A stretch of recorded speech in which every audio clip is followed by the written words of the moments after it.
Hey, Ledoux crew, Timothy here with Ian Costello of Merriweather, Hi. a local West Village coffee shop that pretty much everybody who works in our store frequents. We're going to be talking about the differences between coffee and wine, but the commonality that is terroir and geography and what kind of plays into how the final product ends up tasting. So Ian, what did you bring us today? Today I have brought you two very different coffees. They're both from Latin America. This one here is called Rio de Jabeja. It's from our wholesale partner Counterculture. We feature Counterculture coffees year round. It's from Mexico. It's a wash process coffee, so it's super clean, super easygoing. This coffee is from New Grounds. It's a roaster out of Oxford in England. This is a Colombian coffee. It's an anaerobic natural coffee, so it's processed a lot more aggressively and a lot more experimentally. So it's a lot more funky and fun and contrasts really nicely with the Rio de Jabeja. Yeah. Oh my God. So first of all, I'm trying the Rio first. I wanted to get my nose in there. You know, I can't take a som anywhere before they start sniffing stuff, just like right away. So there are only certain places on the planet Earth where coffee beans can actually come from, right? Yeah, it's a certain altitude. Certain So altitudes. if you're in like mountainous ranges that like live within that altitude, Sure. Now, so with wine, it's a little bit different. There are like broadly general like latitudes across the earth where like wine regions actually kind of seem to be situated, which is a little different, but like it is also like there's only some places in the planet where like coffee can come from, only some places in the planet where wine can come from. yeah. Climate is super. So like immediately on the nose, on this one, I'm getting like a very like kind of smoky, kind of dark quality to it. Something like a little bit more, I don't know, I want to say like mineral or like electric. Okay.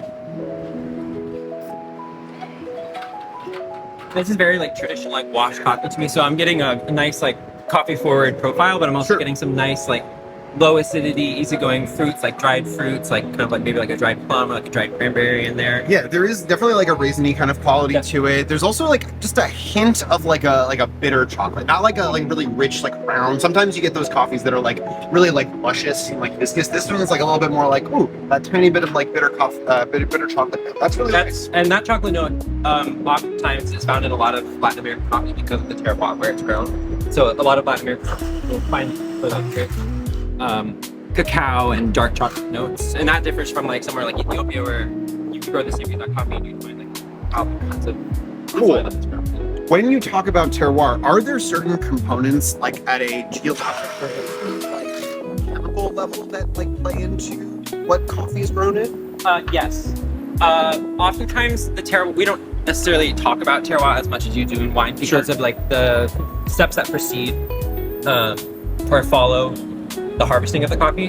Coffee can go through a couple different kinds of processing after it's harvested, and then it's going to go through roasting, and both of those procedures have a huge impact on the final product. And so we talk about those types of qualities of coffee more so than we do the terroir. Cool.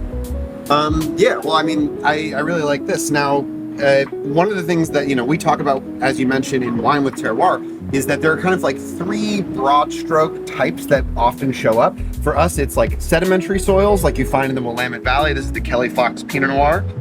Really volcanic soils, which are relatively like new in the scheme of things, right? Because it's like volcanoes spewing lava and ash and everything. This comes from the slopes of Mount Etna in Sicily, which recently had like a fresh eruption and like tons of new ash just like littered the countryside there. And then you have something like the seriously old dirt. This is coming from South Africa, which is one of the oldest places that has been continuously a place, almost 1 billion years old. So this has been weathered for many years, millennia after millennia of, you know, wind and rain, and all of those things kind of contribute to the flavor profiles that we get in these kind of resulting wines, which is why we kind of picked out each of these to kind of show you. And of course, hilariously, this one is called the seriously old dirt because, again, this soil has just been around as topsoil for, you know, almost 1 billion years at this point. All right, so I tried the Rio. Let's try. What's this one we have? So that's the anaerobic natural from New Ground. It's a coffee from Colombia, and so it's processed very differently than the Rio. The Rio is the most traditional processing you can have, which was washed, where they essentially just pull the coffee fruit off the bean, they let it dry, and then they roast it. But with an anaerobic, they actually keep the fruit on the coffee seed, and they put it in containers similar or adjacent to what they might use for like wine fermentation, like stainless steel casks. and they anaerobically ferment it, so they're depriving it of oxygen, and that helps kind of develop those like sugar and acid notes that are like inherently found in the coffee. Okay, so this one has a completely different nose to it. This one really has like a lot of tropical fruit. It also has, and like, I know that this kind of says like brandy, but it has this like kind of berry note to it. This like berry liqueur kind of thing going on. Yeah. It almost reminds me a little bit of blueberry on some level. It's really wild. It's all over the place. I much prefer these super funky and fun coffees because there is a lot more play with the balance of acids that you can find in the coffee. So it's awesome that you found that like berry note in it. Oh, wow.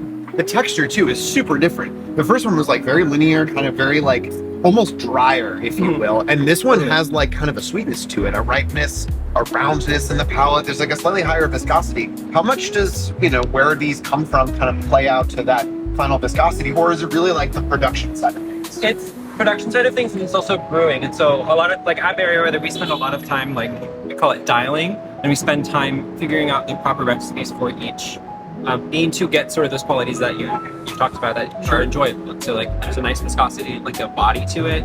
And so if we're not finding that in our first initial dials, we'll play around with it. We'll change how much coffee we're using, the temperature of the water, how much water we're using, when we're adding the water. We just like, there's so many variables that go into it until we find this product that we're looking for. See, I feel like on some level my job is a little bit easier because like one, I didn't have to make the wine, right? Totally. But like also like this bottle, once I know what it tastes like, I can like reliably sell this day in and day out, and it is going to be what it is. I mean, granted, it'll, you know, age over time and kind of develop in the bottle. Like you've tried several vintages of different wines coming to the juice here, and like, oh, each vintage is a little different, and when each wine gets a year older, it tastes a little different. But here, you guys basically have to like create the flavor profile and do that daily. Right. After it's roasted, that's the product, and like it just provides us an opportunity to play around with it. So when we get new coffees in, I spend, I don't know, an hour just on the espresso machine. We waste a lot of coffee, grinding coffee, dialing, tasting, getting way over caffeinated until I find like that texture and that flavor profile that I think might be appealing. Well, I would argue it's not a waste because you're doing it so that the thing that you deliver, like me and us when we come into the store, is something that is like what you want it to taste like, and like is what we're looking for, frankly. Not just to put some like pep in our step, but to also like give us a really delicious experience. Oh, awesome. Now, you've had the Seriously Old Dirt before, yes. But on like a summer day, like what are you kind of in the mood for? I think I lean towards the funkier thing. So, it doesn't have a whole lot of orange wines, but the orange wines they've got are very good. So I think I lean more towards some funky, refreshing ones. All right, well, we're gonna have to do a video soon about some really great orange wines that are Ian's recommendations. All right. Thank you, Ian, so much. Thank you, Ledoux crew, for tuning in to us talking about the different regions that coffee and wine come from and the role that terroir and production methods actually play in. We hope you learned something. And if you're in the West Village, if you need a fresh cup of coffee, head to Merriweather. And if you need some great wine, go to Ledoux's. Perfect. Slay.